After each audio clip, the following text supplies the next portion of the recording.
So I'm getting ready to build me another incubator. I've got me a batch of Caternix quail hatching eggs, and need to go ahead and build me another incubator. Probably should have already done this before I got the eggs, but I think we'll be okay. Below me here is just a plastic outdoor cooler. These are pretty cheap, and everything on top of the cooler, without the only thing I don't have up here is the actual light bulbs. Is everything I'm going to need to build this incubator. Over here I've got a 8x10 glass picture frame that's just going to be cut into the lid and used as a sight window. So I just need the glass out of that. And primarily, I'm going to show you everything else. A DC inverter that's going to power this PC fan that's going to go in there, help circulate the air for the incubator. I might install it on the side of the cooler with this bracket. May not use some of these wire fittings, may just use wire nuts. Got wire nuts back here, but I may just get a little neat and use some of these, these fittings. I may or may not, but then again, here's the digital temperature controller, and that's very important. That's gonna power these bulbs on and off. Here's the light sockets I got, just a couple bucks, just real simple light sockets, and some drywall screws to screw things to the cooler, extension cord. We'll see what I'm gonna do with that. Extra razor blades, razor blade knife, to cut the lid. Some wire cutters to cut this extension cord. Again, I showed you the wire nuts. Pretty much everything I need here to get going. And of course, I got a drill over here. I don't need to show you that. Everybody knows what a drill looks like. But it's gonna get started.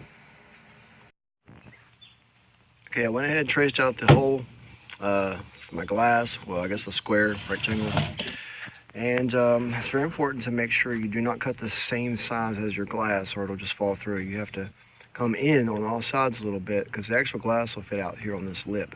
You want that piece for it to sit on. Just going to silicone that on there, and I went ahead and took the two light bulb sockets, bent the tabs back, and just screwed them right into the cooler, drilled a hole in the back, run the wires right out the back. Okay, so this is the view of the back, what you got now. I'm going to go ahead and get ready to mount this temperature controller back here, and I'll go ahead and wire up the light bulb sockets and get ready to get that done and show you what it looks like. Okay, here we are in the back temperature controller.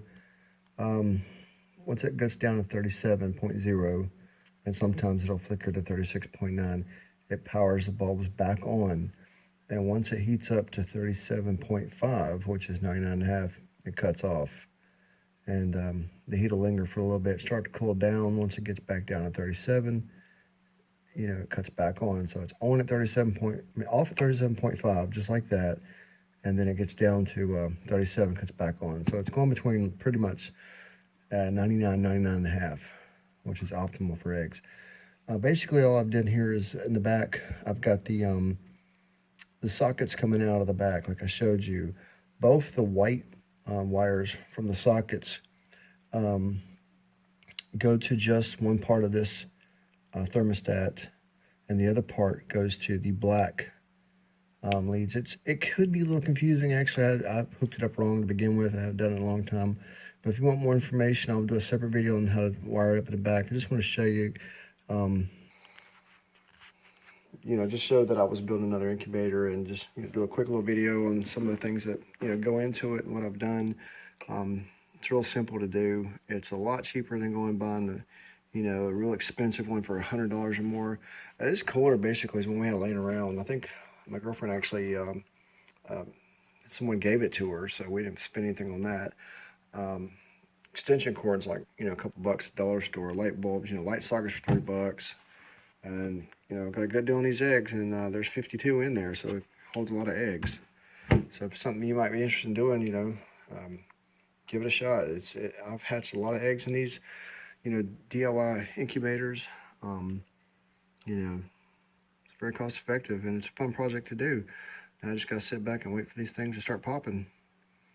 Guys, hope you enjoyed it. Until next time.